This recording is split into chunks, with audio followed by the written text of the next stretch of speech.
buyer's estimated and seller's estimated proceed sheets. And so I have given you guys a couple of pieces of paper. One of them is something that says payoff number 1 and then taxes at the bottom. And this will be for the seller's estimated worksheet when we get to that part.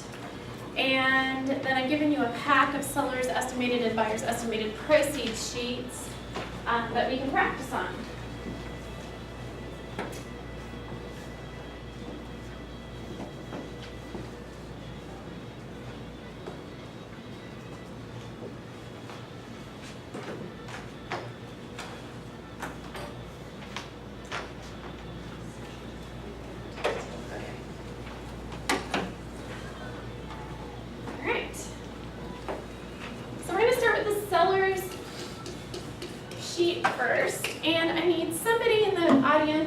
A calculator to be my calculator person. Who will that be? I can do it. Dawn? Got my phone. All right, the stress of being a calculator person. I can do it. I think I can handle it. I have to find my calculator first, though. Okay, all right. I'm in. All right. So I'm going to take you through a couple of examples of filling out the math of a buyer and seller's estimated proceed sheet.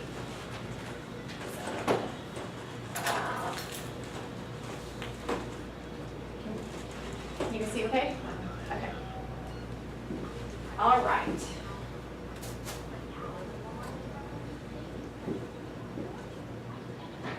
So we're going to start with line, of course you're going to fill out 1, 2, and 3 with the seller's name, the property address, and the estimated closing date. Now the estimated closing date that I would typically use is going to be what's realistic for the market of the property that you're in.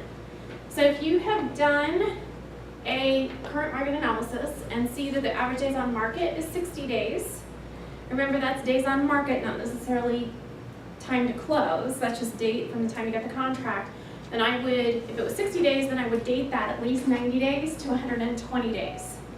Just not to set false expectation for the seller. Because I have had it where I've written down, 60 days, and then it didn't sell, and then they interpreted me writing that down as I thought I could sell the property in 60 days and I didn't, so now what the heck, right?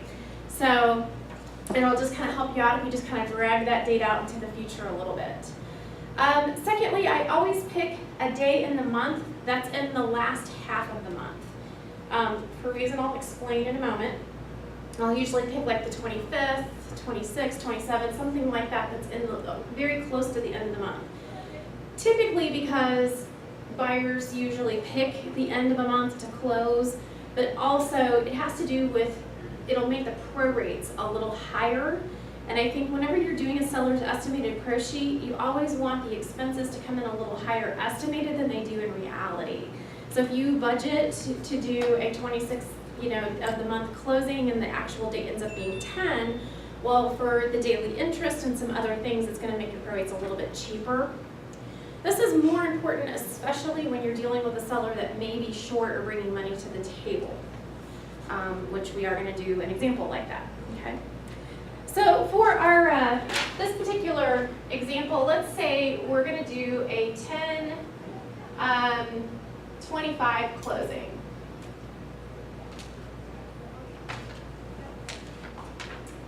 The first thing you're going to do is number 7, ask for the mortgage or deed of trust balance on their mortgage. So how much, Mr. Seller, how much do you owe on your home? If you have if you happen to be at the listing appointment and you've done my pre-list example of asking them to have handy a copy of their mortgage statement, they will hopefully have that mortgage statement, and you can just take the last payoff amount from that mortgage statement. It doesn't have to be exact, but what you want to guard is not having a seller tell you, well, I think it's around 190, and it really ends up being like 191 and some change, or 192. Like if they don't know for a fact, a couple of grand in today's market could technically cause your seller to be short. Because there's not a lot of equity that has been gained in the last 5 or 6 years if somebody's owned a house for just that long. So you want to try to get that as close as you can to what it really is, okay? And then the second mortgage deed. So, it's not very common that people carry second mortgages anymore, but there were a lot of second mortgages that were done from like 1998 to 2005, where if the seller only had maybe a 5% down payment when they purchased, and they wanted to get out of PMI, at that time the banks would allow them to borrow an extra 15% and have 2 mortgage payments. And then they would get out of the PMI. The premise being that interest is tax deductible and mortgage insurance is not, or wasn't at the time especially. So you might ask a seller, if you know that they bought in those year ranges of the late 90s to the mid 2000s, ask them if they have a second mortgage that they're still paying off. Or they could have gotten an equity line of credit against the home. And a lot of times they forget about this stuff, okay? Another thing that might also come up is if they have a first-time buyer's grant payment, that they're not necessarily making payments on that grant because they don't require it. However, if they move within a certain time frame, they may have to pay a portion of that back. So you might ask them, especially if this is their first sell, did you buy your home with down payment assistance, grant funds, or receive a gift of any kind other than from, a family member? Did you take any government money? I think Casey Dream and other larger gift programs like that usually require you to stay in the home for 10 years. And state of Missouri, city, like City of Independence has one, I think it's 3 or 5 years. So it's just a good question to ask so that when they come to the table, to close, that you're not hitting them up with a $3,000 surprise. Okay. I have a question. Yes. Loan payoff. Should you ask them, go ahead and see about getting a payoff amount, the official, or will their mortgage statement? Their mortgage statement will suffice because we're going to figure the interest. I'm going to teach you guys how to actually do that so that you don't have to worry about getting the actual payoff from the bank. Okay. We're actually going to figure the daily interest to the date that they pay off the loan. So as long as you've got a good balance to work with that's from a current statement, I'll even take one that's a month or 2 old, that's okay, because hopefully they're making their payments and that balance is going down. Again, I would rather overestimate than to underestimate when it comes to this stuff. So, that would be fine. And I think this is a good reminder, we should have done this with the seller interview call, but do make sure that they are on time with payments. And if I have forgotten to ask that question, this always brings up to mind when I get to this math part, like, hey, you have made all your payments on time, right? Because I have had a seller that we went under contract and they stopped making their payments because they just assumed that it would all, get flush out at the closing, except we had a 4-month closing date. So they had also it's a much longer story, but what in essence happened is they stopped making payments for 4 months. So their escrows were behind, their taxes were off, there were penalties, of course, and then the past due payments. It was more than just the payment itself. And the seller wasn't prepared for that, and it was just a good lesson. To me, it wasn't my fault, but it was just a lesson to me to ask questions of your sellers and make sure that they continue to make those payments as regularly scheduled. And how it all kind of came to be was my seller was going to have to bring a few $1,000s to the table, so they just thought, well, the way they would save that is they just wouldn't make their payment and just make it all at the end. Didn't ask anybody about that, so surprise. Yes. So did that work? Did the mortgage company just collect it at? Well, technically, yes. I mean, her credit was pretty screwed up. And on top of that, because of the additional interest and penalties and escrow problems, the longer story is that they were already upside down in escrow because they had built a custom home. This county had never reassessed it, so it had it as acreage only. It was a custom home on acreage. And so their mortgage company figured that out and then caught them up on 2 years of taxes by raising their escrows. Now, this is a custom home of 5,000 square feet, plus acreage and horse stable. So the tax bill, as you can imagine, was you know, a $5,000 to $7,000 tax bill. So in order to catch them up on 2 years, their payment went up almost $800 a month. And so they were already behind on taxes, because and there was a lot longer story. The county misappropriated also how much was finished when it wasn't. Anyway, at the end of the day, it was about a $20,000 shortage, of which they only had about $14,000 in pocket, because they were expecting to take this extra $6,000 to $8,000 that they were saving by not making those payments. And so what ended up happening was I did a loan agreement on my commission, and the buyer's agent took half of her commission and also took a loan. And the only reason that this happened is because my seller had been transferred. They built this house. He worked for a large company and made a good 6-figure salary. His wife was in upper education management, and also made a 6-figure salary, and she had just gotten a job where they had gotten transferred to. So there was money coming in, but what had happened is that it took 2 years in a bad market to sell this home. And on top of the tax escrows and everything, they just burned through everything that they had spent. They had already moved to their new location. Rent there was very expensive, almost as much as their house payment. And so they were just burning through money left and right, and just probably not making some good choices. And really took a beating on this house in a bad market. Just a horrible timing, just awful timing. So anyhow, we felt confident that they would pay the commission, and they did. They paid each of us $1,000 a month. And I think it was like 3 months, and the buyer's agent took like 5 months. But I checked in with her every month. Maybe send you the payment? Yep, send me the payment. Okay, good, me too. You know, so it ended up working out. And of course, we got the brokers involved, and you know, there's some things that have to happen before you ever make an agreement like that. We had them fill out a credit application. You know, we had all of their information to go trace them and track them down if needed. So it took both brokers of both companies kind of getting together with this agreement. So That was nice. anyway, yeah. Well, because I have a listing right now that the homeowner passed away, so it's in the estate, and the estate hasn't been able to catch up the 2 months of payments that are due because all the money's kind of tied up. And after 2 months, the person who's buying it, that agent called or texted me this morning and said there's this note on the door that it's vacant and abandoned. And I'm trying to get a hold of my seller, you know, the daughter, and it's just been 2 months, and they put it vacant and abandoned. Did the city do that, or did the mortgage company? The mortgage company. Mortgage company did.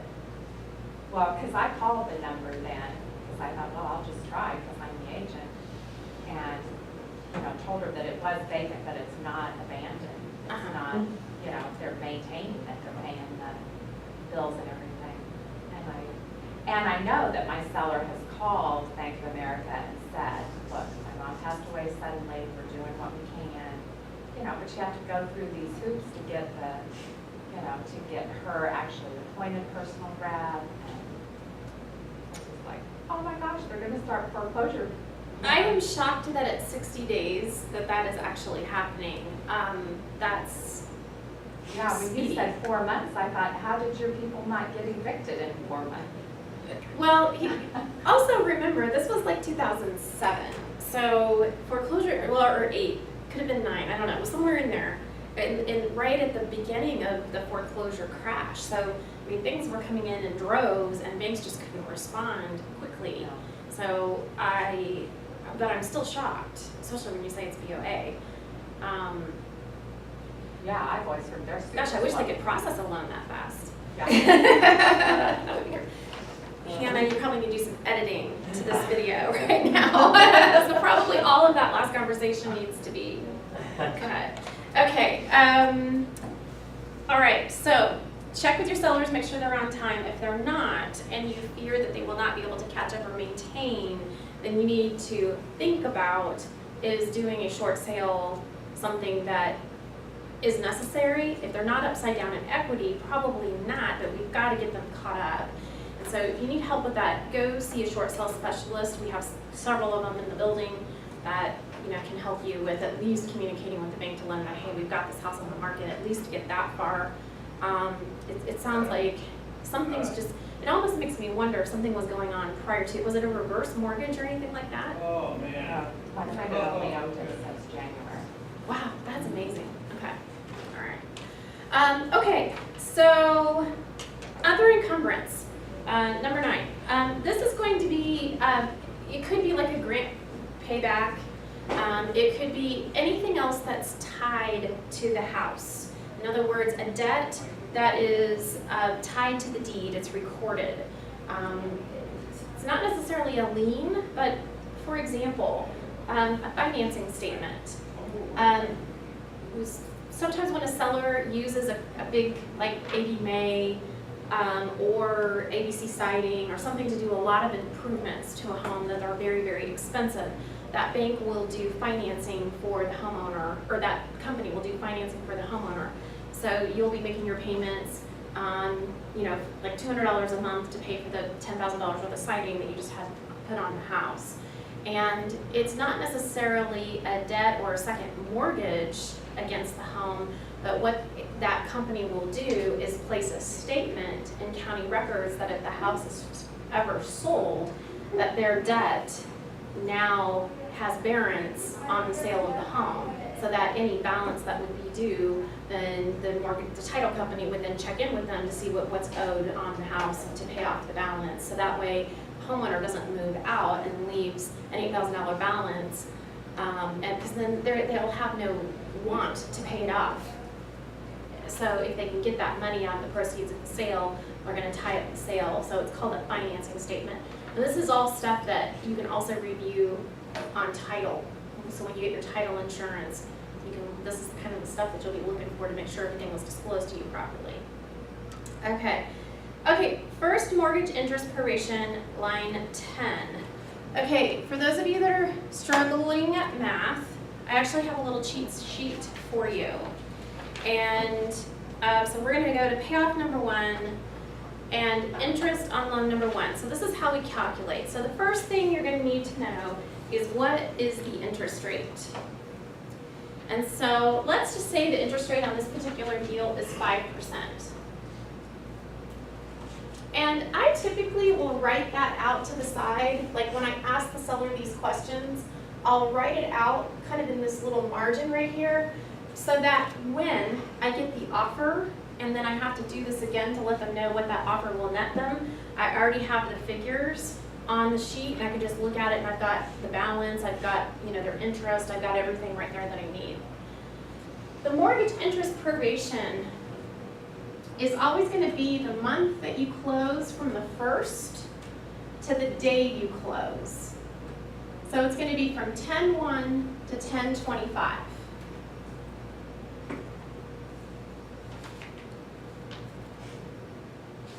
All right, so now we're going to take their balance. So let's just say that we're taking a listing at $250 and their mortgage balance is $190.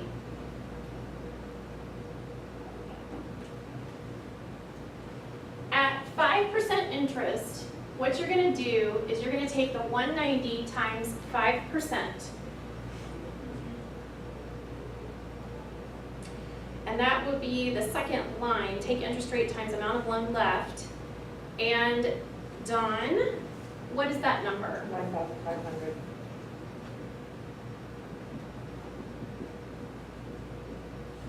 Okay. Now we're going to take that and multiply that times 300. Let's see, how am I doing it on this sheet? I'm doing 2 steps on this, so just to make you understand. You're going to divide it to get by 12, and that would give you the monthly interest rate charge. And then to get the daily, take that and divide by 30. And it doesn't matter if it's a 31-day or a 28-day month. In real estate, everything is prorated on 30 days in a month.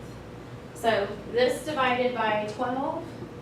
Sorry, I went too far. I know, it's okay. I'll give you the daily one now. It's Okay. $26.39. $26.39. So divide by 12, divide by 30. Or you can just take that big number and divide it by 360. It's the same thing. That's the daily rate. Yeah, the monthly, if you want that in there, is $791.66. Right. So the daily rate is $26.39, and then I always write that, again, I write that up to the side, $26.39. So again, I don't have to do the math the next time I do this. I can just look at what the daily rate is and just figure it. Okay, so we're gonna take $26.39 and multiply it times 25 days in the month, which equals what? $659.72. All right, so that's your number, $659.72. When a mortgage company actually gives you a payoff, that is the step that they are taking to get you a figure.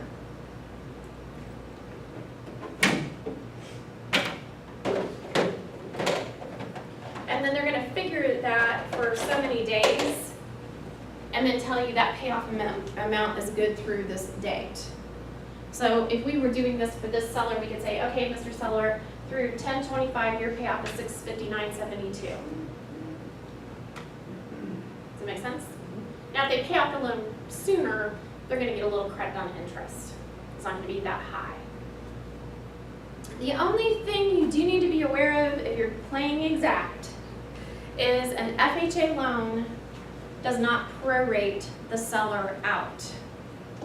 So an FHA loan will charge you the $791 whether you close on October 2nd or you close on October 31st. Congratulations. That's just Really? FHA. That's just FHA, yeah. So there's no exchanging that anywhere else in the deal, it's just, they're just. That just is what it is, yeah. Yeah, I mean, that's not the buyer's fault, you Right. know, by any means, that the seller has an FHA loan, and it's just part of what they do. Some credit card companies will do that to you as well, if you're paying off balance on a credit card. They won't stop it from the date you turned it off, they'll charge that interest all the way through that next billing cycle, and then hit you back, so. I paid off some debt in my life. That's how I know the answer to that one. Okay, I'm gonna make sure I'm keeping up here. So $659.72. All right. If there were to be a second mortgage balance, we would just repeat, rinse and repeat, right? But we're not going to use one on this example. All right, tax proration. So let's say that the taxes on this property are $4,000 a year. You are going to need some help from the seller, likely, on how much those taxes are, or if you do your due diligence before your appointment, you can actually go, almost every single county in our immediate metro has online tax receipts. So all you need to do is go directly to the county website. Do not rely on MLS. MLS has not been updated, especially in Clay County, for, I think we're going on to 7 years now. So nothing in MLS, if you click the little tax information, it's not accurate. People aren't accurate, the names, nothing's up to date. Clay or Platt and like Johnson and Jackson do update okay. You could probably use those numbers. I always like to go direct to the county.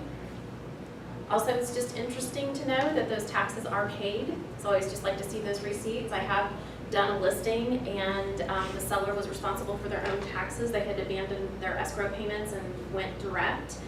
And thought they mailed it in and didn't, and there was already a tax sale investment on the home. Found that out and saved them. I mean, literally, we had like 3 weeks for them to pay. So I saved them. They were very grateful. Okay, so the tax proration is going to be from the 1st of the year, so it's going to be 1/1/14 to 10/25/14. Because in our area, tax bills are always generated on a yearly basis, and the seller has to advance to the buyer the amount of tax that they would have owed at the end of the year, and give that to the buyer up front, and then the buyer is responsible for paying the bill in full at the end of the year. So we prorate the taxes and give that money to the buyer. So at $4,000 a year, and I'm looking for How many months and how many days 10 months and 25 days. am I? Think about That's that. what they're gonna owe. Think about it. How many months and how many days? 360 in a year, but how many days am I actually going to charge them for? 300. Because 10 times 3. Or 10 times 30, I'm sorry. 10 months times 30 days uh-huh. equals 300. Okay. But is it? 295. Is it it? 295 I think you're right. days. Yes. And the reason is because how many months? January, February, March, April, May, June, July, August, September. Oh, yeah, so it's 9 months, 25 days. 9 months and 25 days. So 180 plus 25. Are we following? Yeah. It's 215. You're almost right. 215. So you can take this figure and divide it by 360 to get the daily rate, which is, I don't know, I went too far. I took the daily rate and then I took it times the amount of Yeah. days. It's 2,388 and 89 cents. that can't be right. You take 4,000 divided by 360. Yeah. Don, you're losing your calculator privilege if you keep Divided ahead of the by class. 360 equals, it's $11.11 a day. Thank you. Times 215 days. 215, 2,388 Okay. and 89 I'm cents. sorry, I heard you wrong. I thought you said 2,088. Okay. Sorry. Perfect. Sorry, what, yeah, see, 280 plus 25, what, how do we have 215? That's a one. 180 days. Yeah. 180 Oh, days that's out of 205. the 9 full months, So isn't that 2 205? plus 25. Not 215? That's right. Or is that right? Did I not add right? I don't know. I thought I did. 205, yeah. All right, you're fired from calculator duty. I didn't give you that number. We'll go with the 23 days. 205 days. I'm sorry, guys. All right, 205 days. Oh my goodness.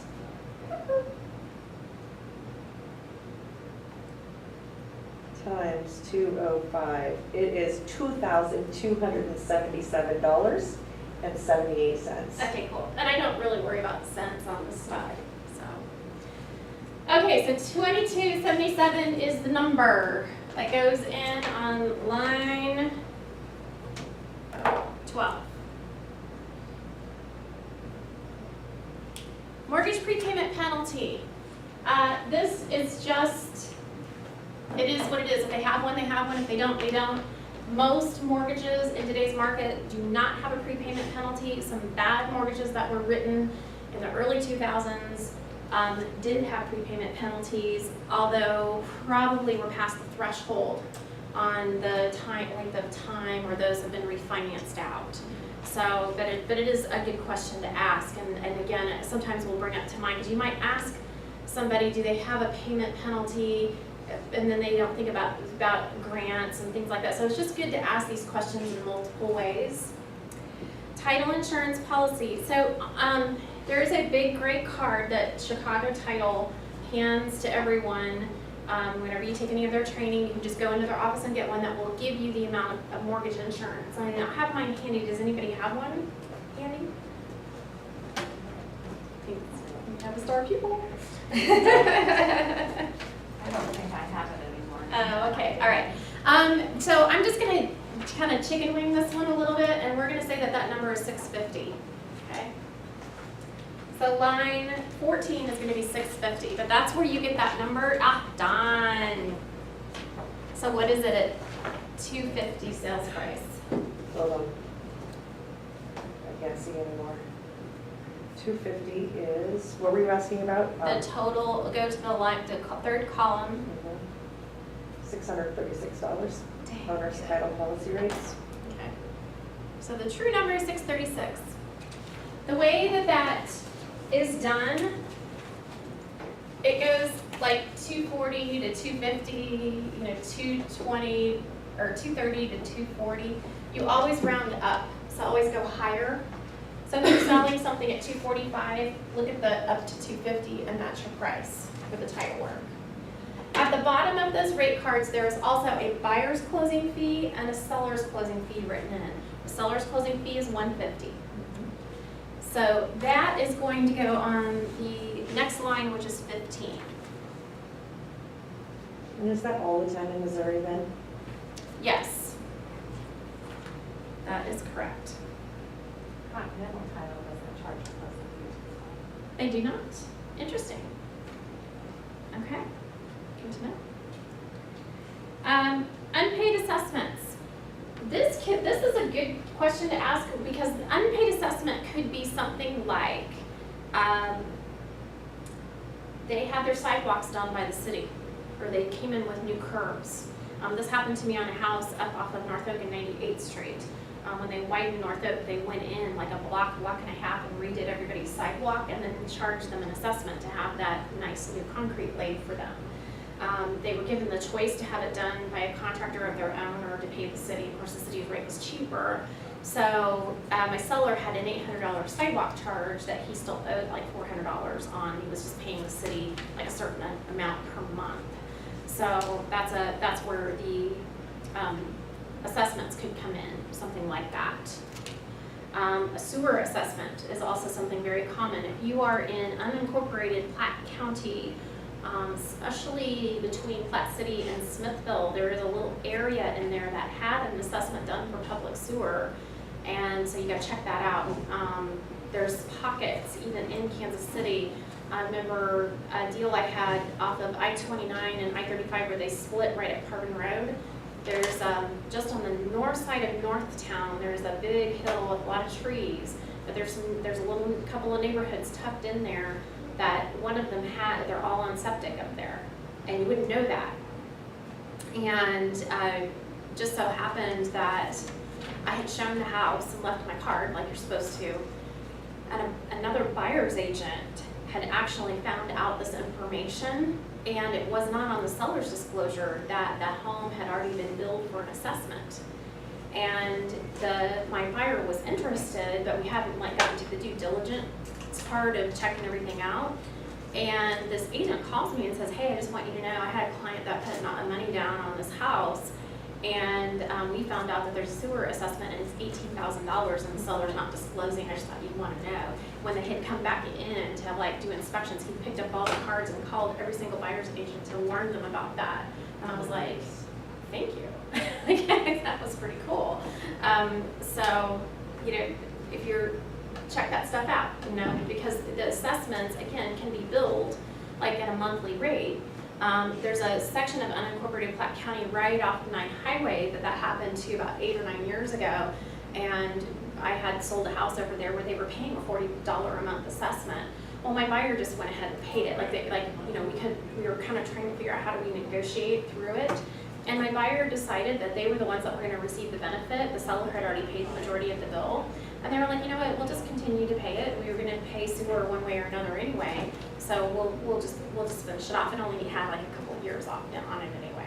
So, but that may be something where you want the seller to pay it off or, help you with it or negotiate through that stuff. So read the seller's disclosures carefully because they will, they're supposed to disclose if they're paying an assessment. There's a section, I think, in the other matters where it specifically asks, are there any liens on the house? Are there any assessments? And they're supposed to fill that stuff out. So Where's that assessment information available at? you would have to just call the city or the county of which the property is located in. If you were just trying to do some due diligence on the house, maybe it's a foreclosure, you don't know what you're getting into, and just ask them, hey, is there any pending assessments on the house? Yeah. Fun work. All right, so we'll assume that there are no unpaid assessments on this particular property. The other thing that might also come up is if there is a mechanic's lien on the house. That could be another encumbrance, could show up as an assessment. I did sell a property once where they had put on a new roof and couldn't pay the second installment to the roofer on completion. The roofer put a lien on the property, and that they had to pay it when the property sold. So they had some profit, and so we had to pay off the roofer as part of the deal.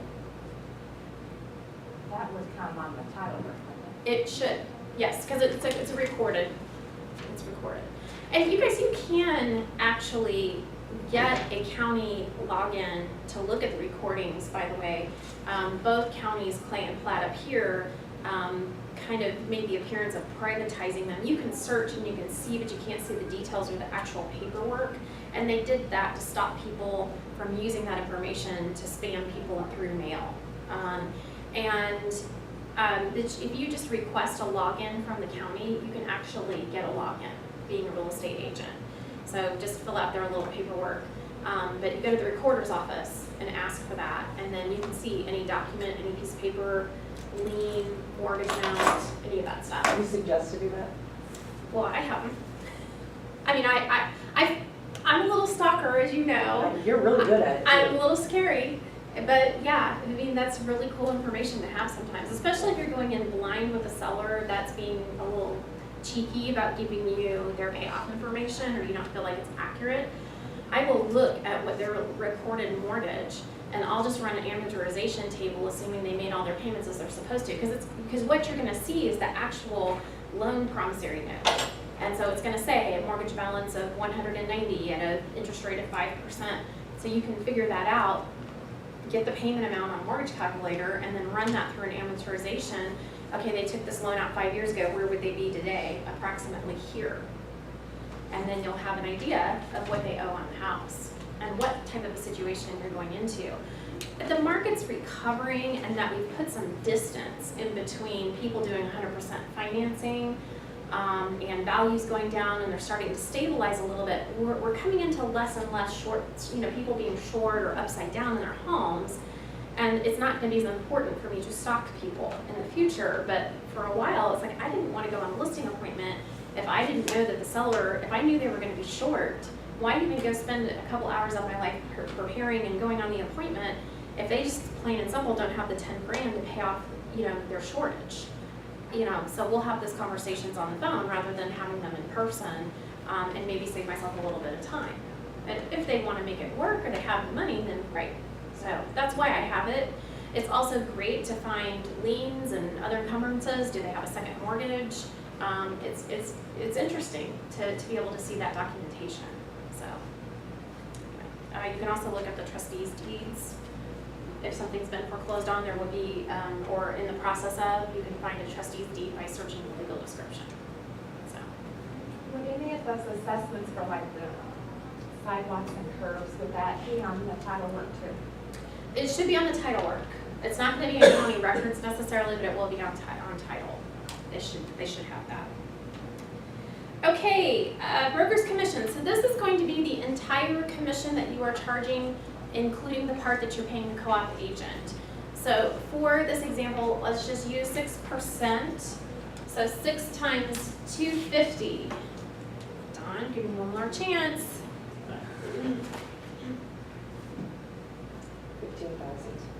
15,000.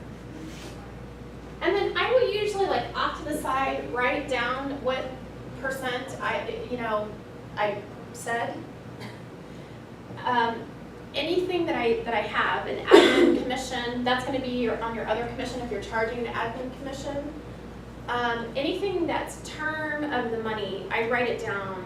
So again, I don't have to go through the entire listing agreement again when I'm trying to figure this when they have an offer. Everything's on one page and I can just look at it and I know what I promised him. Did I promise him 6%? Is it 7%? Is it, is there an admin fee? Is there not an admin fee? Whatever it is. Okay, Homes Association dues. So let's assume that they did have a homeowners association and the amount is $400 a year and it's due on January 1st of each year in advance. Okay? So on January 1st, 2014, they paid $400. The buyer is now moving in on October 25th.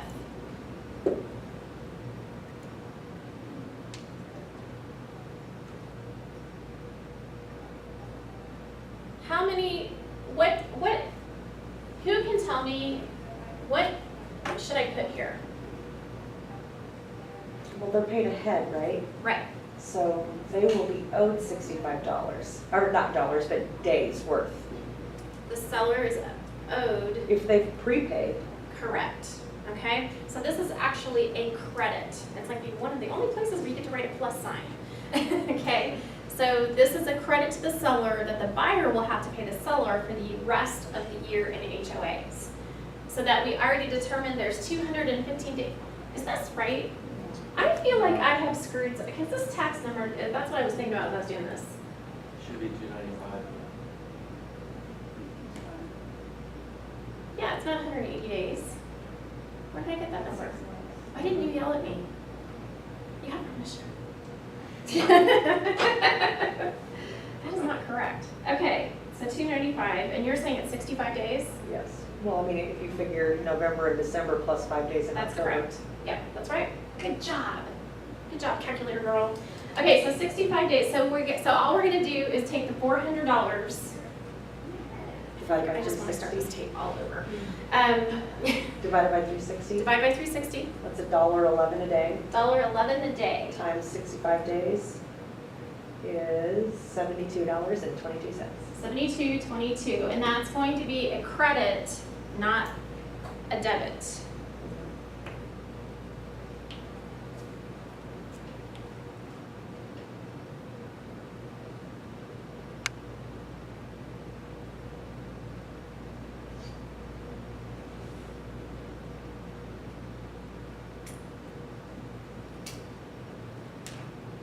All right, we need to go back and fix the taxes.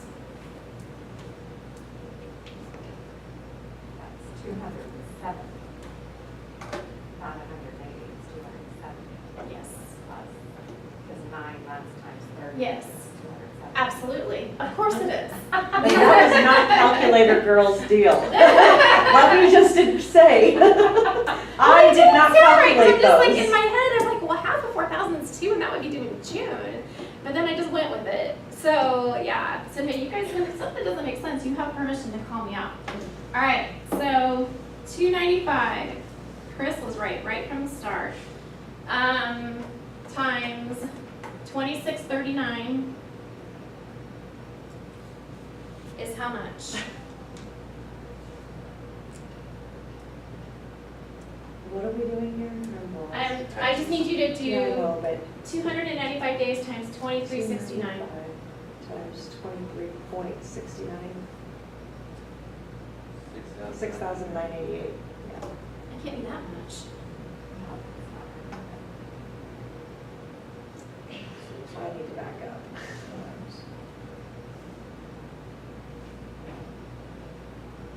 26.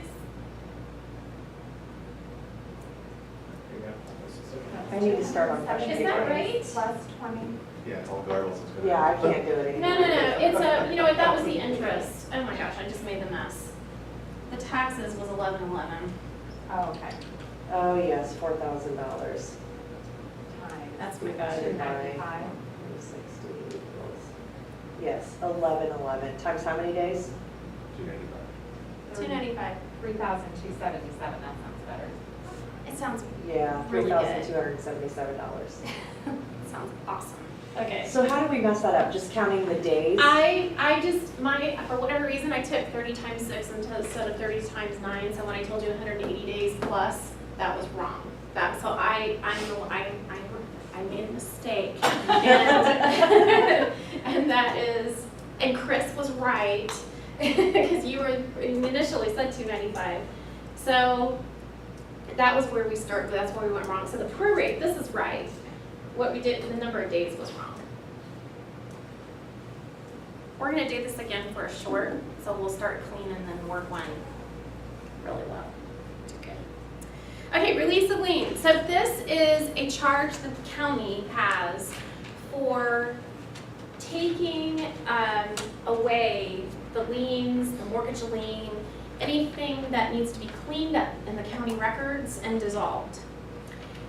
If you charge about $45 for the initial lien that has to be erased, And then it's a per page charge, just depending on how many pages have to be filed. $85 will clear most mortgages, but if they have a second mortgage, a mechanic's lien, like they have any other stuff going on, add about $40 for each incident. So if they did have 2 mortgages, then I would charge them $125. Otherwise, I would charge them $85. And if you guys just want to use a round number like 100, that's fine. Again, you can overshoot it and then have it come in under is fine. But that's just how I remember, or how I do it. Other, I always throw $100 in here no matter what, except for one situation, and that is if the seller is not going to come here to Chicago Title in Kansas City to close. So let's say you get a call from a client that's already moved to Texas and they need to sell the home, maybe it's expired, they've already moved out, you're getting a listing, they're not gonna get on a plane just to come here to close, nor do they have to. Chicago Title can send the paperwork down to a local title company, or they can print it off and take it to a bank with a notary, but there will be a charge for that notary or that title company to witness the signatures.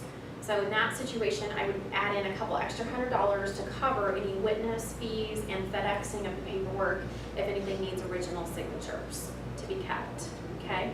Otherwise, $100 covers it. Now here's what that $100 covers.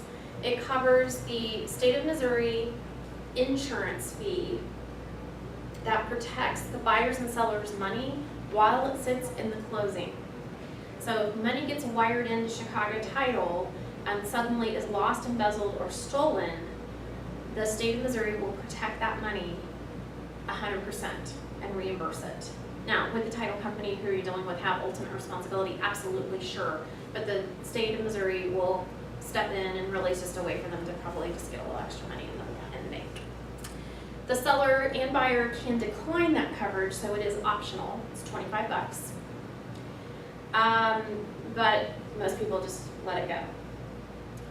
The other charge to the seller might be if their mortgage company charges to verify payoff, and most of the mainstream banks do.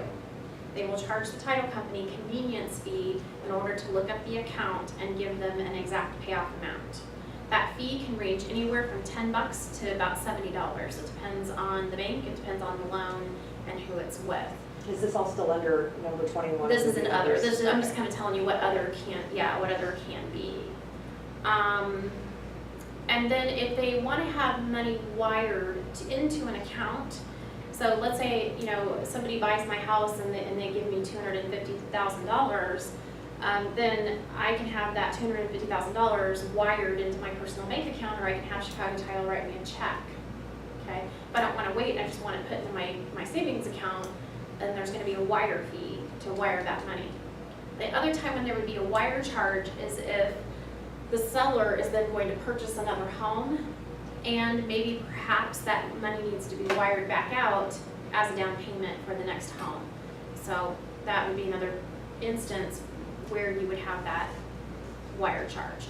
$100 should cover all of that incidental stuff except for the witness closing if they're out of state. Make sense? Yep. Okay. All right, now the second column, or the second grouping, is potential additional expenses. The first one is buyer's closing costs. And I think it kind of depends on the price point that you're in, whether or not you write something down there. I tend to do question marks. So if I'm not certain if it's a price point that would definitely be asked for closing, I'll just put in 3 question marks. I might out to the side put for the seller's reference what approximate closing costs are for a buyer at that price range. But I also think the higher the price, the less likely you are to be asked to pay for closing costs. So if I'm dealing with a $250,000 sale, you might have a buyer ask you for all, but you could just as easily have a buyer that's coming in, move-up buyer that's coming in with some money, they have a large down payment. They're just looking to get the best deal on the house. They're not necessarily looking to get help up front. It just kind of depends. You just never know. So that's why I generally do the question marks.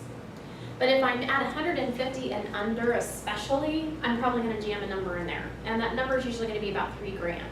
Because if it's over or under, that's all negotiable, we just don't know where we're gonna negotiate at. 4,000 would certainly cover it, but there's a chance that the buyer may not ask for all of it, they just want a little bit of help. And you never wanna over ask for closing costs as a buyer's agent because the seller gets the difference back. So if the closing costs, let's say you ask for $4,000 and the closing costs come in at $3,700. Well, that $300 difference doesn't just like get cut in the check and here, Mr. Buyer, here's your $300 you negotiated, congratulations. No, the buyer is not allowed by mortgage rules to cash out at closing, so that money goes back to the seller. If you don't use it, you lose it. So never over ask for closing costs. I would rather the buyer bring a few hundred of their own dollars than to over ask. I once had a deal with an investor client where the buyer's agent, I don't think she really knew what she was doing. It was a $140,000 house and she asked us for $5,500 in closing costs. I was like, wow, that's a lot. And so I told, so of course the seller was a little like freaked out about that. And I'm like, you know what? I don't think they're gonna be that much. I say you just say yes, and then whatever ends up not getting used, you're gonna get back. Even if they use a very expensive broker with a high origination fee, that's pretty strong. It's a lot of money. And at the end of the day, it ended up, she got back $1,400 on that. And the buyer agent just way overshot it. And it was on an MHDC loan as well, which MHDC, when you're doing it, and that's the state of Missouri 3% down payment gift, they govern what the lenders can charge for down payment or closing costs as well. They can't like have their closing costs. So I'm like, I think you're gonna end up with some money back on this deal. Just say yes, don't even bat that down. And sure enough, she did. So it's people, but I'm like, I think you're gonna be okay. So anyway, FHA lender discount points or FHA VA or lender discount points. Not hardly ever asked for in our market right now. Interest rates are so low, buyers don't need that. This isn't even a negotiating point. If we start to see interest rates creep back up, then you may see some buyers start to ask for some of these things. All right, home warranty fee. So if you are promoting a home warranty with the listing, make sure you get that fee in. I always get a fee. Generally, I always ask the seller to do it. Very rare do they not do it. That is $5. Let's see, HMS just changed their rates. I think it's $530 for a seller coverage. So let's just use $530. Can you just say 550 and then it's, again, Okay, calculator girl. $550 it is. and when it's less, they're happy. Right. Okay, estimate inspection-related repairs. So this is, again, you don't know what the future is going to bring. If you're walking through that listing and you see a lot of things that are like, ooh, that's a little sketchy, I might prepare the seller that they're gonna have, they're gonna get a list. I mean, almost every seller in today's market gets a list. So just have them prepared in advance, and how much that's going to cost the seller, we really don't know. Is it a couple $100? Is it a couple $1,000? We just don't know. So I will use my question marks and just kind of verbally prepare them that here's what we probably can't get out of. Can't get out of termite because that's in the contract. That's several $100s, depending on the size and the perimeter of the property. Probably can't get out of radon, because if the buyer backs out because of it, and now you're stuck disclosing it to the next buyer, and the next buyer's just gonna see the report was high and ask you to do it anyway. So just be prepared. That's a $700 to $900 expense. And anything else. And usually, Mr. Seller, there's a couple $100, $300 to $500 worth of little honeydews, on cleaning an air conditioner or, gluing something down on the roof or, something like that. So just have them prepared. Wind infested treatment, again, this is question marks because we just won't know until that's done. Again, I'm verbally preparing them. I think that's the whole point of this, is that you're setting expectation for your seller. So as you go through the deal, you can say, hey, look, I know you're upset about that termite, but remember we talked about this, remember? No. And I don't put anything in other in this section. So on line 31, Dawn needs you to add up all of our debits and credits. And then that's gonna be the total to be paid at closing. Well, the only one that they were getting any money back on was just the The HOA. HOA. Which if the HOA is like $200 or less, I really don't even worry about trading it, because it's like, especially at this time of year, it's gonna be like 10 bucks. Okay, have you guys all been writing these down, Erin? Are Do you doing need me this? to give it to you? Yeah, because Okay. I had been actually doing my own over here. Okay, $190,000, Uh-huh. $659.72. You can just use $659, that's fine. Sure. $3,077. Is that right? I can't read my writing. 3,277. 277. Okay, $3,277. $636 for title. $150 for closing. $15,000 for commission. $72 for homeowners association credit. Release of lien 85. $100 for other, and $550 for home warranty. Feel free, other calculator people, if you did that. I pointed you. So in the potential additional expenses, you only have the 550? Yeah, just for the home warranty, yeah. And then question marks, you know.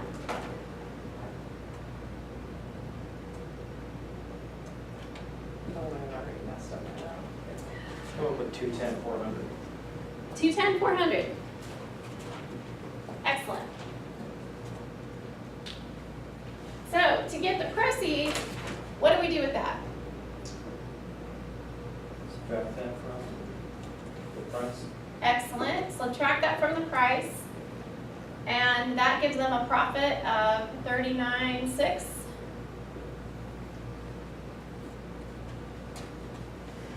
Okay.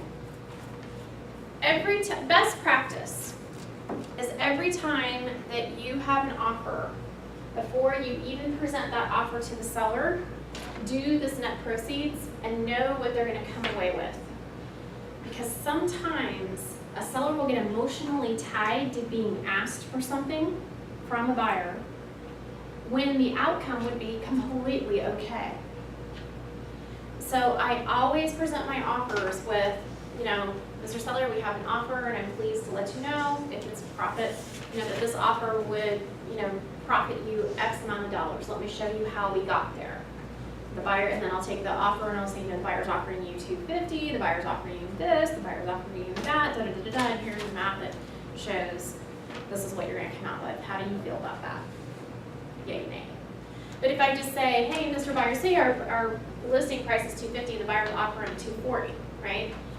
And at $29,000, which it's not quite, but it, you know, would be close to what they would be bringing, would be completely fine for them. You know that they'd be happy with that amount.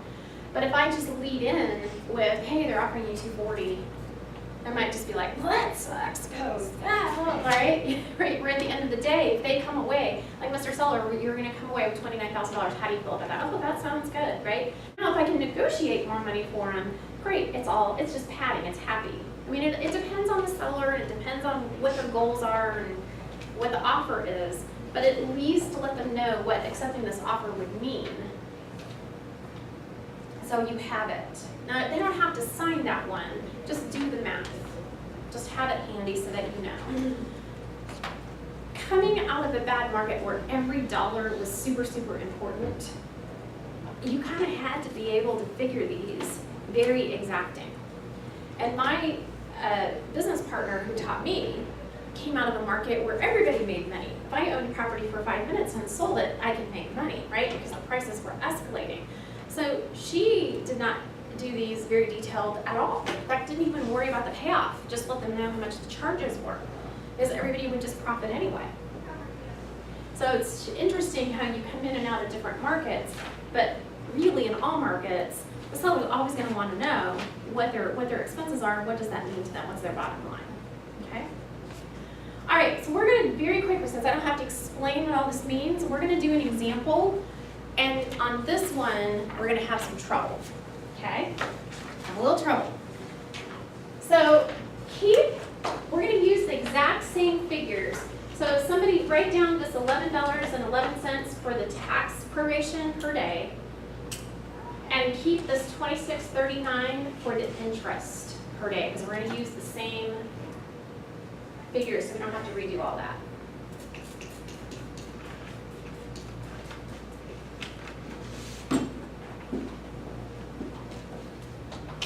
Now, on this one, the mortgage payoff is going to be $238. The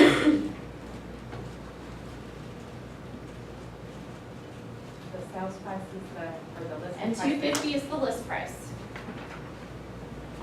But their mortgage payoff is $238. Actually, the interest won't work. I have to refigure the interest.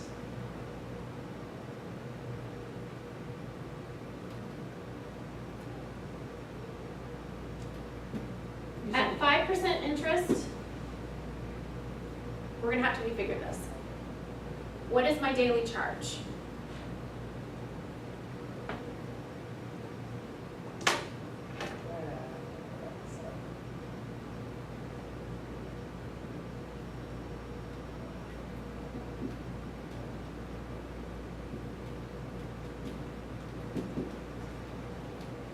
$33.05. Okay, $33.05. We got that by taking 238,000 times 5% and dividing that number by 360 to get the daily rate. All right, 3305 times 25 days.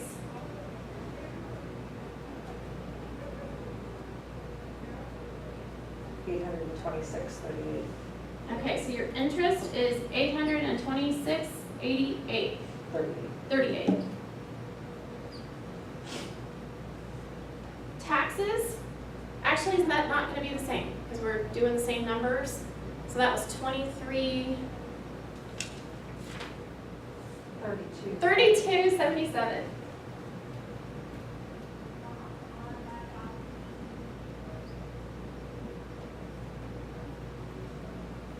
What did we figure that was on, 4,000 a year? 4,000 a year. So that's 4,000 divided by 360 times 9 months and 25 days, which was 295 days. So that's where we made the mistake last time, right? That is where it all went wrong, Times in my head. 295. Yeah. My mother would be very disappointed in my math skills today. 77. Okay, Title insurance. title insurance is gonna be the same, 636. Closing fee is gonna be the same, commission, same. Everything else is gonna be identical.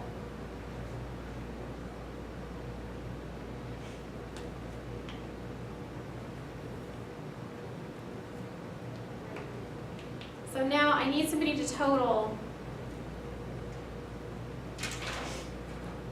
238 plus 826 plus 3277 plus 636 plus 150 plus 15,000 plus 7222 plus 85 plus 100 plus 550.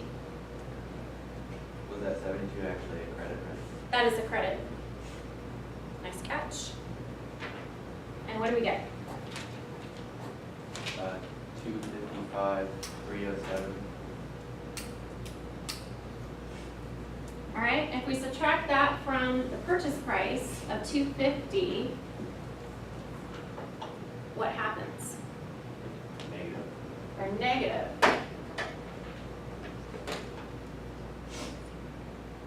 Negative how much? 5,307.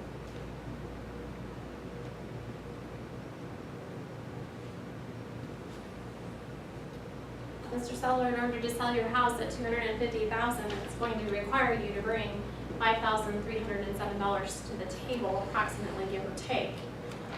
Are you prepared to do that in order to sell this home? Where's that money coming from? Right.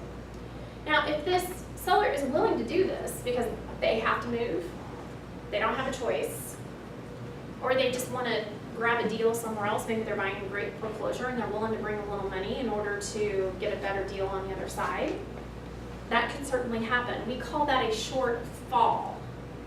Not a short sale, but a short fall. It does require a disclosure. We will use the short fall, short sale addendum, and you're simply going to check the very first box on that addendum that says the seller is bringing their own money to the table. It's not scary, right? The seller's just bringing money to the table in order to sell the house. It's no different than you being upside down in a car. And if you sell the car, you got to pay off the loan anyway, right? So that you can get the better car. Do you see this more times than not, they're kind of aware of this before? Sometimes they are and sometimes they're not. It depends on how much they understand the commissions and the title charges.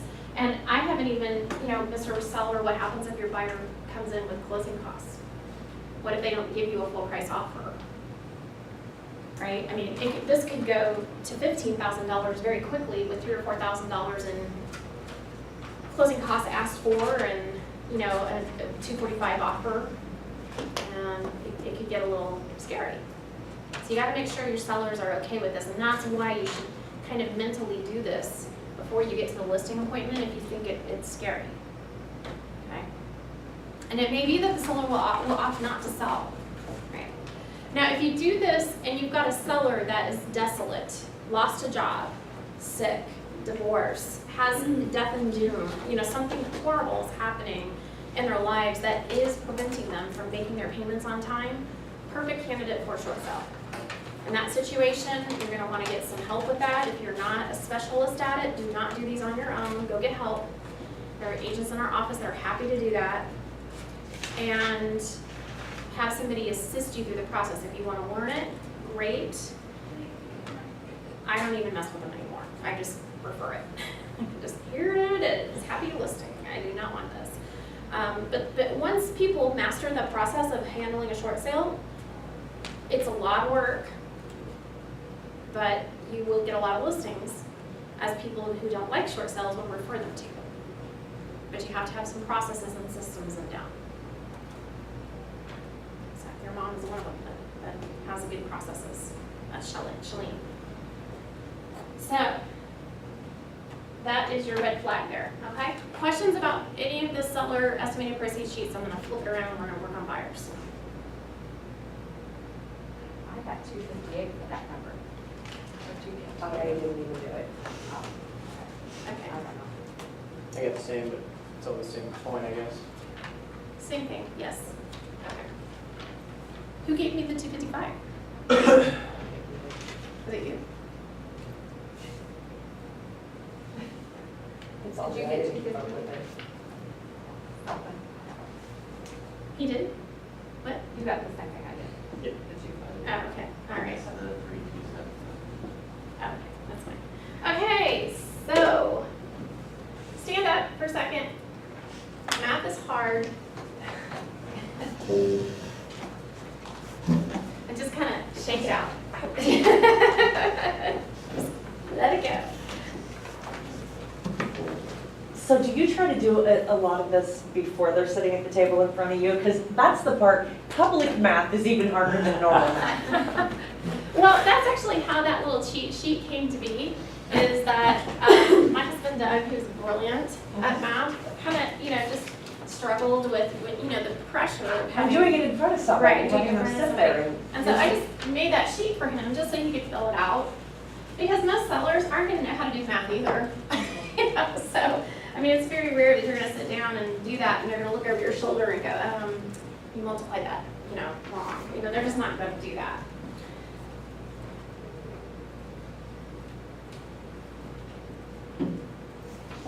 So that's how that sheet came to be. I am comfortable enough with it now that what I'll do is I'll give the seller you know, like the seller information sheet or the utility sheet or maybe even the disclosure to get started on it. So if they do have any questions, you know, they can ask me. And then while they're doing that, then I'm doing the math.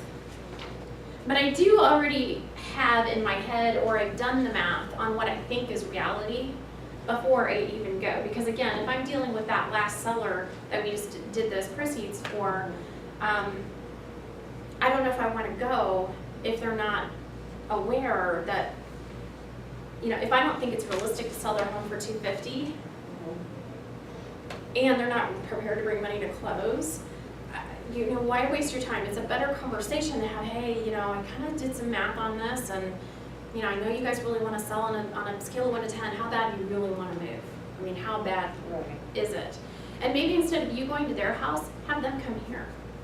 That way you're not wasting time driving and going through the whole look at their house and all of that.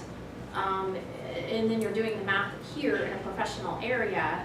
And I did that with a seller several years ago, and I've used this example many times in my classes where I had a seller that wasn't necessarily upside down, but he had the down payment, and you know that he put a large down payment down. He just didn't want the principle of selling for less than what he owed, or what he bought for. He was just pissed off about that.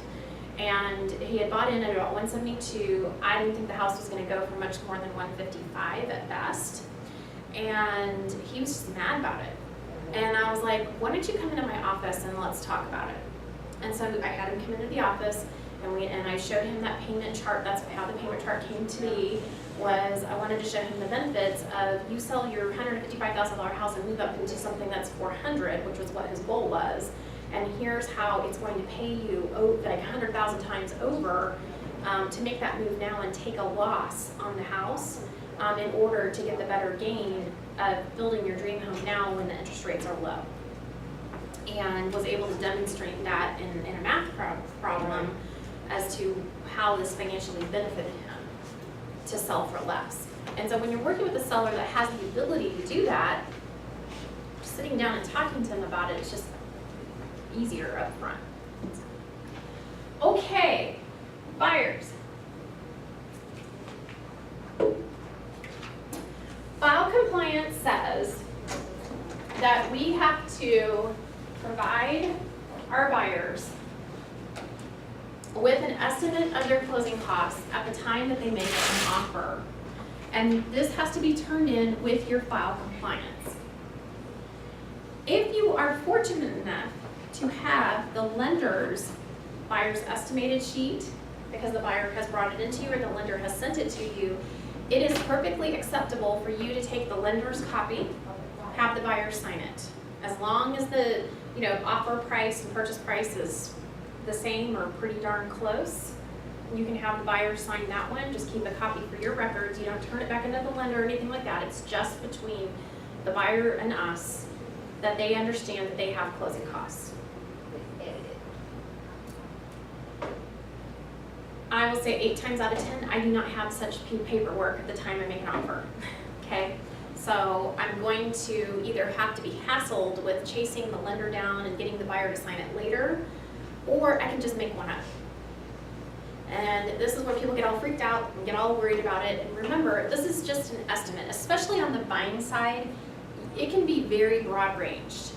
All we're trying to do is make sure that the buyer understands he's gonna have costs.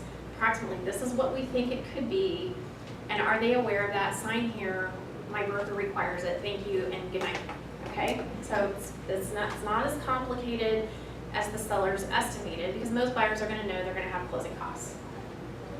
So how I explain this is we're gonna start with, obviously, the property address and the closing date, and then the purchase price, you're gonna write that down on line 5. And then the cash down payment, including the earnest deposit. So if you happen to know, are they doing a 3.5% down payment, or are they doing 5%, or are they doing 10%, you're just gonna write that down. Off to the side, in that second column,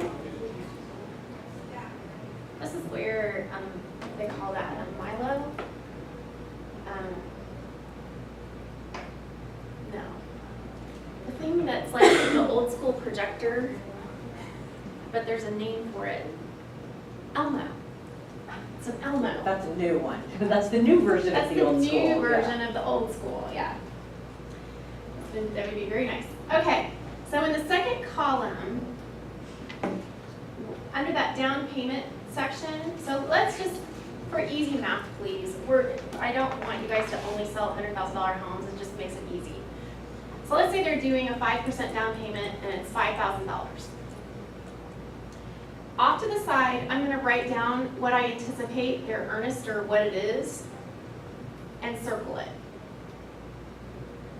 Because that's money that's gonna come out of their pocket right now. Literally, as we're writing the offer, I need that check. And it will be cashed, Mr. Buyer. Make sure they know that. Because when you say earnest will be held by, sometimes they think it will be held and not cashed. So make sure they know that that is going to be cashed if you get the deal together. Okay, now line 10 and line 14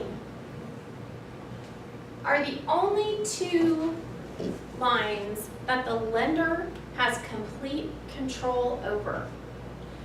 This is their charges to open and complete the loan for the buyer. It is absolutely okay for there to be some money here because the lenders have to pay for their time to have a loan processor fill out an application, verify the information, somebody to call all the references, pull the credit bureau, right? There's charges involved in that. So some charges are absolutely fine. When I'm counseling a buyer or doing a buyer's consultation, I'm going to talk to them about those charges and tell them what I think is unreasonable versus reasonable. In my head, I think anything that's like 1 to 1.5% of the loan amount, those two columns added together, 10 and 14, is about right. It can be up to 2%. So it could be a total of 2%, but if it's closer to 1 to 1.5, I think that's a fair deal. Because I think the lender's not making too much money, but they're making enough money that they can pay for what needs to be paid for. It kind of depends on the lender and the situation. If your buyer is using a loan officer that brokers for multiple different sources of lending money, that origination fee is going to be closer to 2% because you're also having to pay that middle person, so to speak. If they're going direct to a bank like a credit union or like James B. Nutter that holds all their own loans, CapFed, they're not making their money on the upfront. They're making their money in holding that loan for life of the 30-year mortgage, hopefully. That's where they're going to make their money. So their upfront fees will be smaller because they're making their money in the interest. So you kind of have to know what is your buyer, who are they using, who are they pre-approved by, and kind of understand that.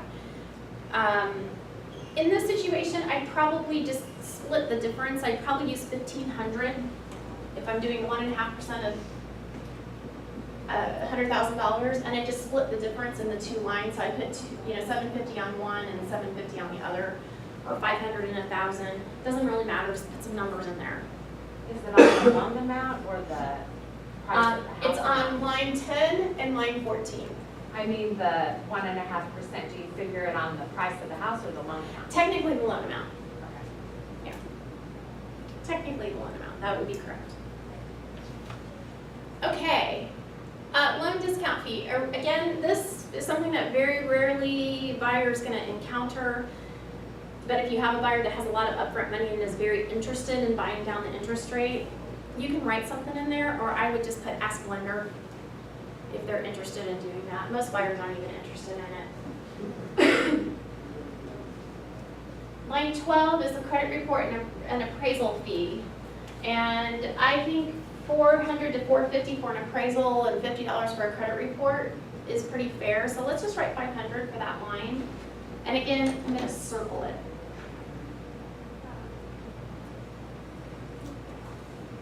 What line is that? That would be line 12. And why did you circle it? Is it paid up front? Yeah. Yeah, there's one more thing we're going to circle and then I'll tie it all together. Okay, survey. I just write optional. I think every buyer should do a stake survey, but like 2 out of 100 will. So we've already covered the lender fees on line 14. Line 15, flood certificate, $25.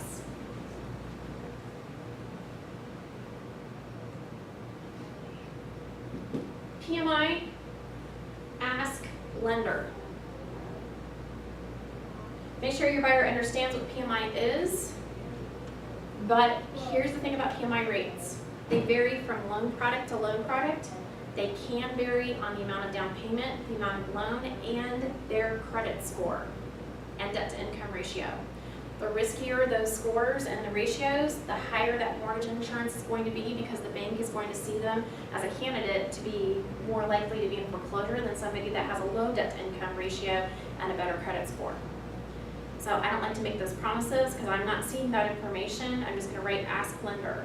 Now, if you guys would like to know how to figure what average PMI kind of looks like, I'll give you that figure. I would use 1.5% times the loan amount.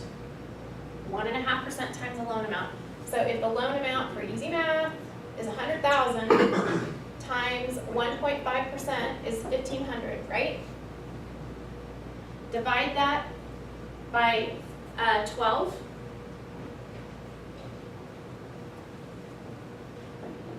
And what do you get? 125.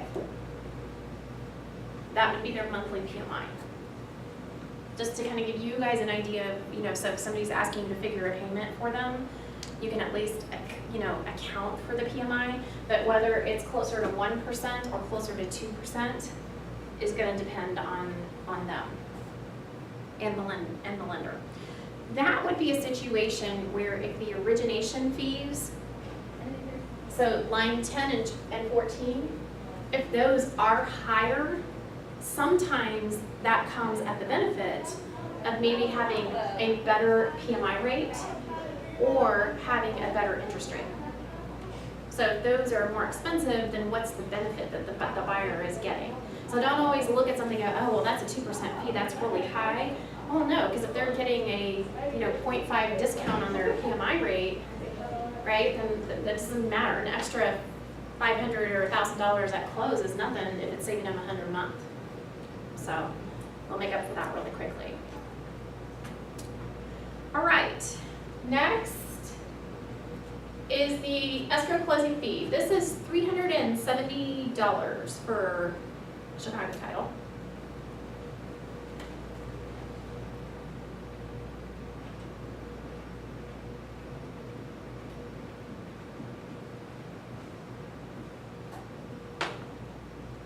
Mortgagee's title insurance policy. Okay, in our area, it is already written into the KCRER contract to purchase that the seller provides for the title insurance to the property. So the main policy, right? We figured that when we just did the seller's proceeds, we charge that amount to them. However, if your buyer is getting a loan, then the mortgage company will want to also be named on that title policy as covered by the title company in case there's ever a problem with the title or the chain of custody.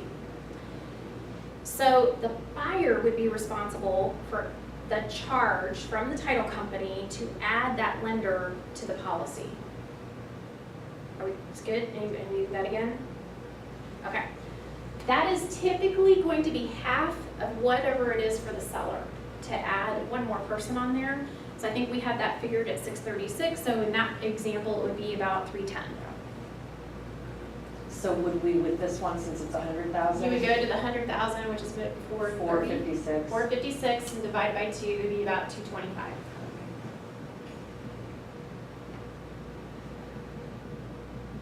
Okay. Here, I have a question. Yes. And this is back on the escrow closing fee. Yeah.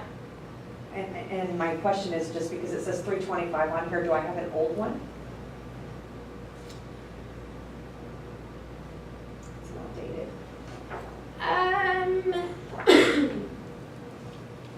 It just says one fee, buyer, borrower, closing fee is 325. 325. Okay, 325 it is. Okay, I wanted to make sure, because if I have an old one, I would like to go get it exchanged. I'm not sure. I sure thought 370 sounded right, but again, you can get your card, or whatever title company you're using will have a card and use that number.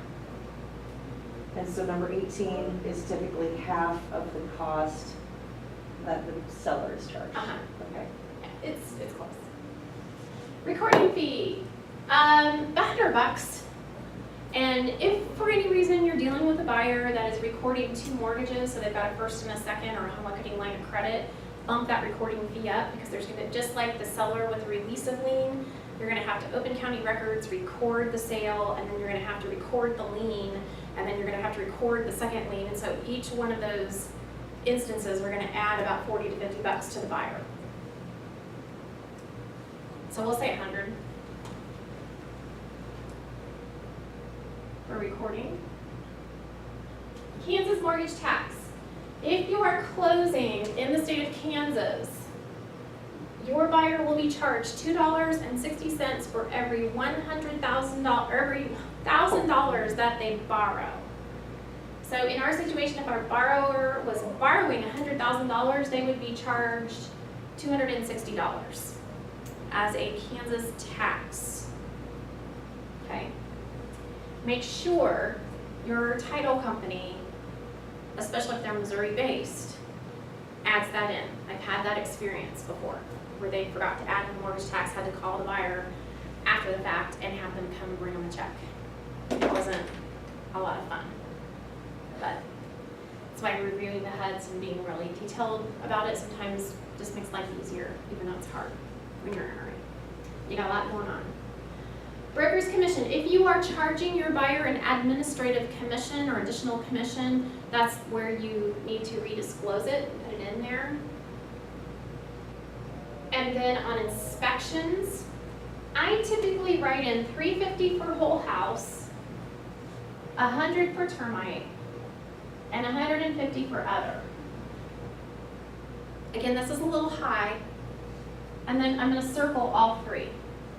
And here's the mystery to the circle, is that these are the fees that the buyer is going to have to pay outside of closing, so POC, paid outside of closing. So when I do a buyer's consultation, I actually do a very quick version of this with my buyers so that they kind of have a good understanding of what the money's going to look like and what I need them to make sure they have in pocket or pulled out of a savings account, cash on hand, in order to complete the transaction. So that's going to be your earnest, which is going to be right up front when they make the offer. Then they're going to have their appraisal, which is typically right when inspections, get done. And then they're going to, of course, have to pay that inspector at the time of inspection. So it's going to go kind of staggered, 1, 2, 3. But they are going to need to have this money in hand. To me, that is the most important part of this whole exercise, is just making sure that they have that cash on hand ready to go, especially if you're working with a young, inexperienced buyer who doesn't maybe have just gobs of money hanging out in an account. Okay. Homeowner Association prorations. This would be a debit or credit? Debit or credit? Debit to the buyer, right, because they're going to have to pay for any homeowners association dues. Let's pretend this one doesn't have one. I'm not going to worry about that. And to be honest with you, if it's a couple $100 or less, I'm not even going to do the math on it. Home warranty fee, I'm always going to be pushing for the seller to pay for that when I negotiate on behalf of the buyer. So I'm going to leave that blank. And other is my famous 100, right? Just slam it in there. For the buyer, it's going to be wire charges for their mortgage company to wire the money into closing to pay the seller for the cost of the house. There will be a FedEx charge for certain documents that the mortgage company may require to be what we call wet signed, which is original blue ink signatures. They want those copies back. If they wire any personal funds into closing for their down payment, there could be a charge, and the $25 Missouri protection on their money fee. All right, for my buyers, I don't even add these up in reality. I just know that it's going to be approximately $1,500 to $2,500 plus that. And this is exactly how I write it on the piece of paper. Under where it says estimate of loan and other costs, you put down. Yep, right here. Okay. So that's where I'm just going to write $1,500 to $2,000. It's really big. It's kind of sloppy, and I'm not worried about details on the buying side. This is what I have given you. This breakdown is really darn close. I mean, you could almost add that up in this situation, and if you wanted to, you could do it. It's gonna be really darn close. Because here's what happens is banks, their origination fees are gonna be flexible or different. And so what I may have overestimated on origination might get made up somewhere else in the PMI or something like that. But it's gonna be really darn close. So you don't include that $5,000 down payment in that? No, not necessarily, because they know they have that. All I'm trying to do is just get the loan cost. Okay, now, reserves and prepaids.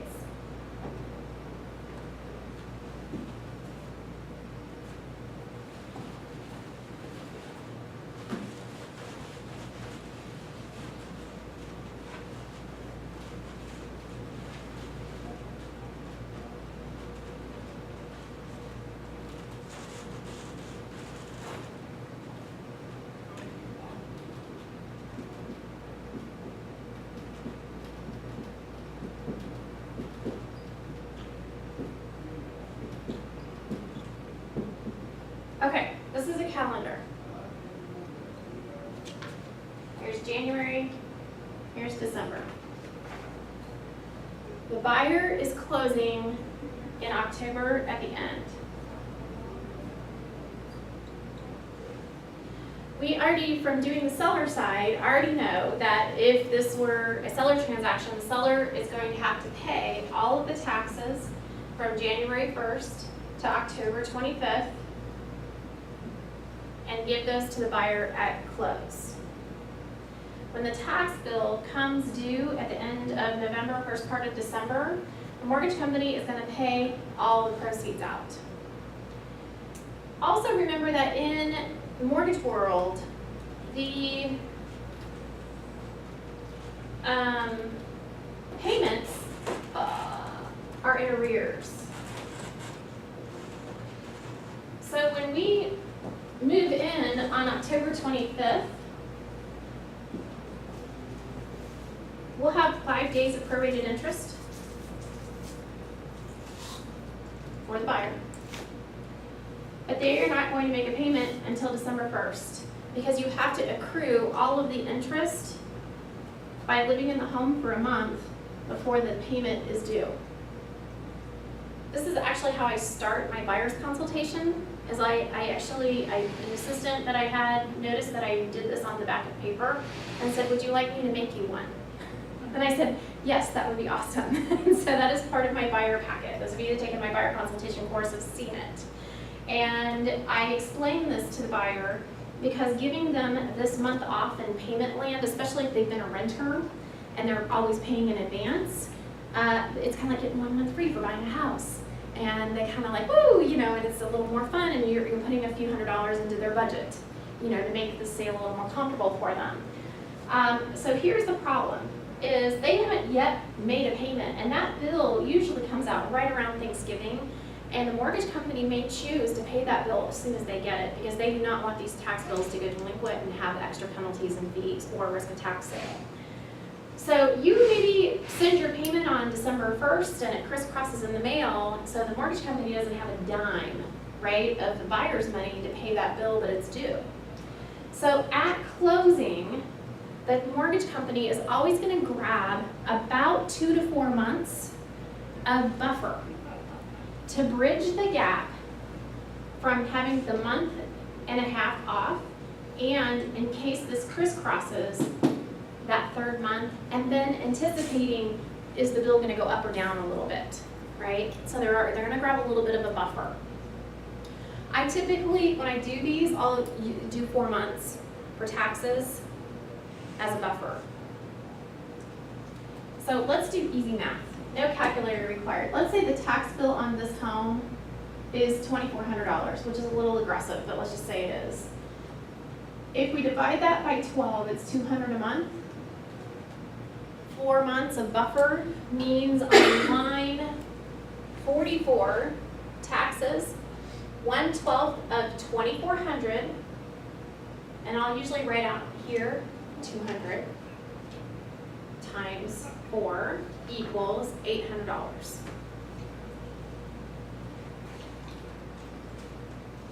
And that was taxes, right? That's the taxes. I'm sorry. Well, that's true on line 44, but what we're really talking about is line 35. So 4 months of taxes right here.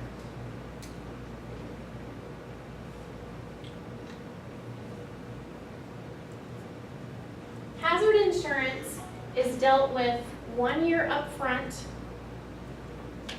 So when they move in on October 25th, they're gonna have to pay 1 full year of taxes, or I'm sorry, insurance upfront, and that bill gets paid to their insurance company of choice. Let's say for this particular property, that amount is $600 a year.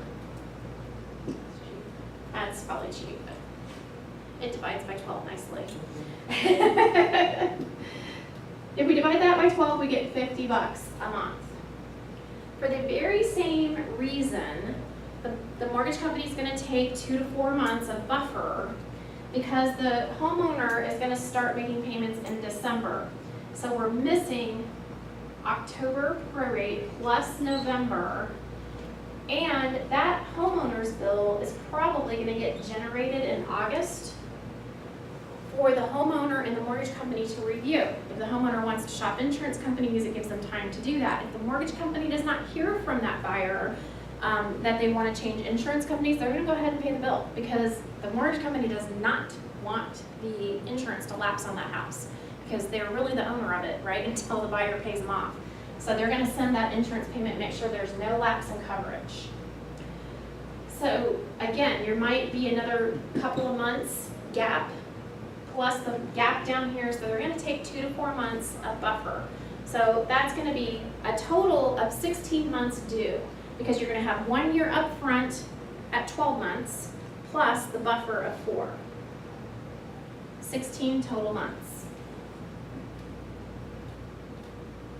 Times 50 is 800. And 800 is the amount that's going to go in on line 34. So write number 4 in the blank, and then I do 600 a year,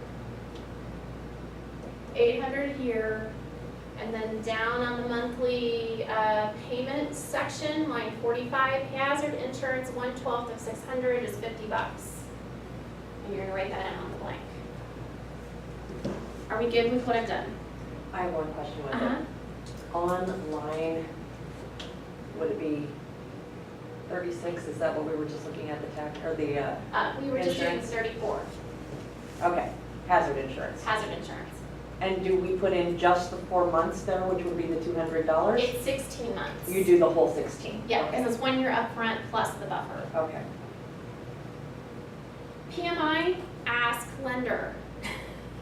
I don't go there. Do not go there. And typically, if there is PMI, they don't take 4 months. They take like a month or a month and a half because they've got that figured down. Because they're going to have to start paying it right away. All right, what I did skip was line 33, which is the prepaid interest. How we figure that is exactly the same as the seller, except this is just going to be a charge for the 5 days in October. So if we take $100,000 times 5%, it's high, but we'll just say it is, that's going to be $5,000 a year, right? Divide by 360. Calculator people.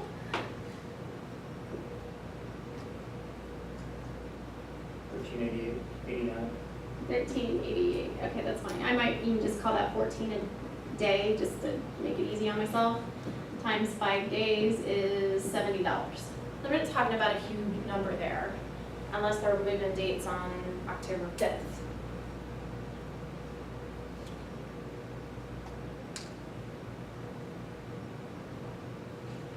So at the bottom of this, because I'm not doing the PMI, I'm doing exactly the same thing. So in this area here where it says estimate of reserves, this section is gonna be, again, about 1,500 to about 2,000 at this price point. And then I'm going to total my two estimates of 3,000 to 4,500, which is about what it's gonna be on a $100,000 house. It's gonna be somewhere in there, just kind of depending on the exact amount of their insurance, the origination fees to the lender, and their PMI. The things that I don't always know. But at least I'm letting them know, I'm doing my job by letting them know, hey, you're gonna have some costs. Have them sign it. You can figure their payment also. That's easy. Just get a mortgage calculator or get online and figure their payment. You can give them that breakdown. That's easy. We all know how to do that. And have them sign it and give them a copy of it and you're done. Do not overstress this. I mean, I think, for me, it's all about that. The order in which they're gonna have to bring payments, right? They'll bring money. And it's just letting them know, doing our due diligence as agents, that, hey, in order to open a loan, you're gonna have some charges. Okay? There's gonna be some fees. Ask your lender for exact. In fact, on all of my estimates, whether it's seller or buyer, I always circle the word estimated. So, hey, this is just an estimate. Your lender will actually give you the final totals, okay? Sign here. All right, I'm gonna do one more, and this is for cash buyer. Okay, cash buyer. And then you're done. You guys are like, thank God. I'm gonna go home and have a drink. Okay, so cash buyer. Obviously, purchase price, down payment, that's easy. We don't have any mortgage, right? So the majority of our fees do not exist. Now, what I'll do is under the line 12,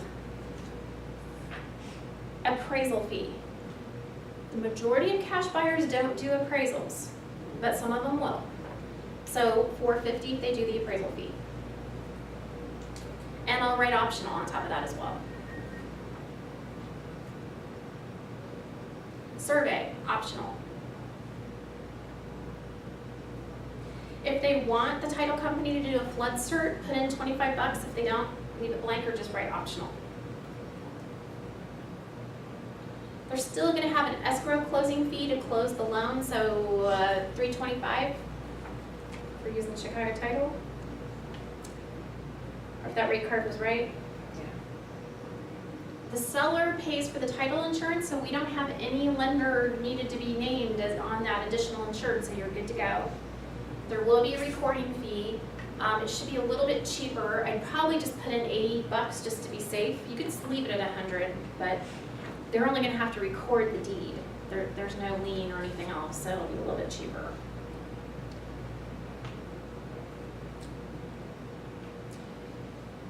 You're not gonna have Kansas mortgage tax, obviously, and then the broker commission, if you're adding any additional commission, you need to write it down there. And the reason you don't put the main commission in there is because that comes out of the seller's proceeds, Absolutely, don't ever do that. Yeah, you'll freak a buyer out. Yeah. Only if you're charging an additional commission to them.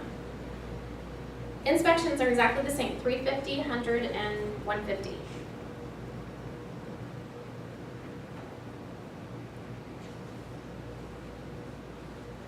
On other, maybe $50 because they still may want to protect their money at closing, and they may wire. Again, you can leave it at $100. That's fine, but you won't need it because there's no lender stuff involved. Reserves and prepaids. All I do is take on that column. I just write cash. Like if these are the lines, I just write cash over those lines. Same thing with the monthly payment, cash.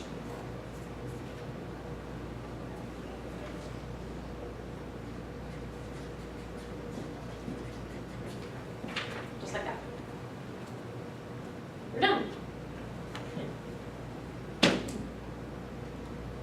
to the appraisal fee, Yes. didn't the lenders used to just have you pay that at closing instead of cash up front? That's not been my experience. And I've had some lenders charge them at closing, but typically, I think in the last 4 to 5 years, every deal I've done, I can't remember a time when they just had them pay it at close, but I think that is a lender choice. So, but typically they'll want the money because they have to pay the appraiser right away. And I think part of that is especially because of the management company that governs the appraisals now, that they're gonna invoice that lender right away as soon as the order is given. But if you're worried about that, or the buyer's worried about that, have them talk to the lender about it. Because the lender might run it for them, or, you know, if it's a repeat customer or somebody that they have a good track record with, they might make some adjustments here and there. But that's not my experience. Any other questions? Yeah, do you ever, I know there's an app for Chicago Title. Have you used that? Do you recommend using it? I know some agents that use it and love it dearly. I am extremely comfortable with just whacking out some numbers. So I don't use it just because it's just one more thing I would have to do that I already have in my head. But yes, you can use that, print it out, have them sign it. That would be absolutely fun. And there are times, I mean, I'll admit, where, especially if I'm dot looping a contract, I'll just wait and get the lender's copy and dot loop it to them. Like if they're good with digital signatures, it's just as easy later on in the transaction to send that off and have them send it back to me. But if I'm doing a sit down in front of them, I can just whack some numbers out, have them sign it. I mean, it doesn't have to be exact. You know, I'm giving you the theory of how the numbers are what they are, but it doesn't have to be that complicated. I mean, just get some numbers on a piece of paper, have them sign it, just so they know there's going to be costs and this is the approximate, you know, and you'll kind of figure it out. Once you've been, how I got to this place was I would take all of my closings, look at the HUD statement, and compare that to the good faith estimate or what I had done and see, you know, what are the trends, where am I off? And I have to do that every once in a while because the lenders will change, you know, their origination fees will get more expensive, they'll back down. And for a while, lenders were starting to really increase their origination fees, and I used to teach this at 1%, but it's just not, it's not realistic. They're starting to charge more upfront because they're having to do a lot more due diligence with these buyers. You know, back in 2004, it's like if you were breathing and, you know, gave a breath test, you could get a loan. So it just wasn't as complicated. You know, now they're wanting to verify employment and verify everything, and double check and triple check it, and it just takes time and money to pay people to do that stuff. So. Last thing, that GFE, will the lender send you that, or do you have to ask for a copy from your buyer? Legally, the lenders cannot give you a copy of it. That is protected information. A lender that you know well will go ahead and send it to you. They have a trust relationship with you. If not, you will have to get it from the buyer. And sometimes that's a challenge. If you have a buyer that doesn't quite get it or doesn't understand what they're asking for, sometimes they'll have a hard time getting that from the lender. Occasionally, if you're working with a lender that doesn't know you, they will try to turn the buyer against you in giving out that information because they fear that you're going to go in and take the loan and give it to somebody else because they're overcharging. And so I've had that happen where I pulled a GFE for somebody, finally got it from the lender, and he was a friend. I was a high school buddy of this guy. Origination fee was 3%. And I was like, whoa, dude, you're paying way too much up front here, you know? And he's like, my buyer's like, oh, well, he's a friend of mine, and his daughter has some disease, and, you know, we really want to use him. He really needs the money, and I'm like, well, yeah, okay, you can just write him a check. Yeah. I'm like, what are you doing here? And you're, you know, and we had to ask for all this closing cost money. Well, it was a relo house. It was the house that we were purchasing. And I was like, I just don't think this relo company is going to give you all this money, and you're going to end up writing a check anyway. And so I called the lender and said, hey, you know, I know you guys are friends. I just, you know, and this guy is in Utah on top of that. And I was like, I know he's a friend of yours, but, you know, for our area, this is just really out of line. And he gave me the riot act about, well, how would you like it if I, you know, called the buyer and told him to negotiate out your commission? And I was like, well, that's not what I'm talking about. I'm like, you know, I mean, I understand that's what, in essence, what I'm doing is that's money that goes into your pocket. I get that. But, you know, we're in a reload. They might govern what can and cannot be paid. I just want you to be aware that this is, you know, this is out of line a little bit, and I may have some trouble with this. Is there anything that you can do for him? And he got very angry, very crazy with me. Well, it turned out that the reload company would not pay all of it. And in order to get the deal done, he had to concess the fees because the lender, the actual source of money that this guy brokered the deal to, wouldn't allow the buyer to pay it either because it was so out of line. So at the end of the day, the right thing happened is that he reduced his overinflated fees. I just think that the buyer was trying to help. I think it was, personally, I think it was an inside, like, hey, I'm going to overcharge so I can get some extra money, and we'll get the seller to pay for it. I think, you know, I think that's kind of how it went down. And so at the end of the day, it all worked out for the greater good. You know, that can happen. I haven't seen that happen really since the depths of the bad market. A lot of the lenders that were overcharging, that were kind of just doing some shady things are pretty much gone. I've not run across a lender that I thought, gosh, you're really taking my buyer for a ride for a long time. But that is part of the reason that those good faith estimates are protected as to be a private document between the buyer and the lender. And so I will always ask my buyer at the consultation, when you get your pre-approval, please ask for a good faith estimate and bring me a copy to our first appointment when we go to look. That way I've got it. If I have to ask for closing costs, I at least have an idea of what to ask for. And if that good faith estimate is close enough to the purchase price that we're offering, I can just have them sign that one. So I can do that as well. But you gotta get it from the buyer. Any other questions? All right, that was a long class. Thanks, guys.